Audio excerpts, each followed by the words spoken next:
Hey everybody, it's Mr. Hughes from Science Class, and I wanted to give you a brief update on how to fill out all this paperwork. So your kid should be coming home, your student should be coming home with a lot of paperwork for students to fill out and parents to work out as well. So this is how we're going to go through this homework. So first thing, if we open up our folder, the first thing we're going to find is this is our student information card. This is the most important card ever, okay? This will help you, this helps us get information to you, it helps get your kid home in case your student is sick. And also on the back, these are where you want to fill out everybody that's going to pick your student up. We have to have this or we will, if their name is not on this card, we will not release them. The other one is right here under security word. If you do not put a security word in, we will not be able to give information out over the phone. So please make sure that this card is filled out front and back, all columns, as many as possible. Next, we have a student insurance form. I don't need this back. If you want student insurance, you fill it out and you pop it in the mail. No big deal. We have our textbook policy here. We'll need a student name, student signature, and parent signature. So make sure when you guys look at this, it's not a parent signature, it's a student and parent. So don't let your kids off the hook. They have to sign some of these things too.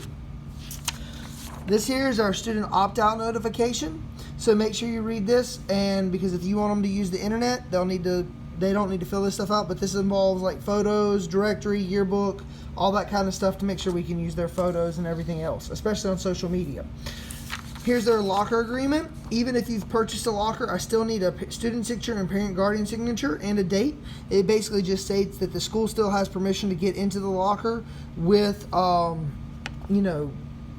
consent and everything else, and then only one student may occupy a locker, and it's the student's responsibility to make sure nothing illegal gets in the locker. Here's our lunchroom. Make sure we sign this so that we don't have any food fights and everything goes well in the lunchroom. We have our student acknowledgement. Your student should be able to sign this because every student should have gone over the code of conduct in class today. If you need more information on the code of conduct, please let me know and I'll be happy to send the PowerPoints to you so that you can review it at the house. This wonderful sheet just states that all students get free breakfast and free lunch with no paperwork necessary. So again, all students, as long as they have their lunch number, will get free breakfast and free lunch.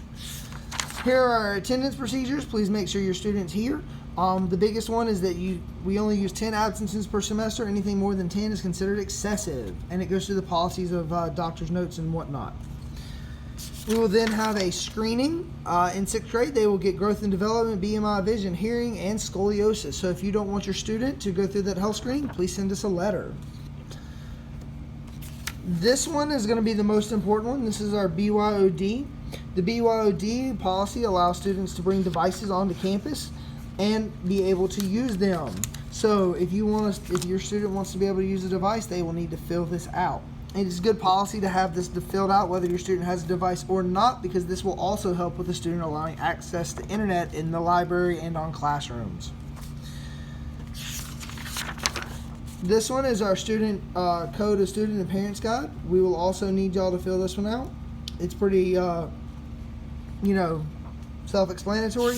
And then the last one is if your student needs medication at school, that it would be a prescription, this tells you how to fill it out. If you guys would, please, when you get everything filled out all the way through, the one thing I would love is if I could still get the student's name on this form, because I have to go through all these paperwork before I turn it in and make sure they're all filled out completely. And that way I'll review them, and if it's not filled out completely, I'll send it back. But if you have any questions, feel free to text me on Remind.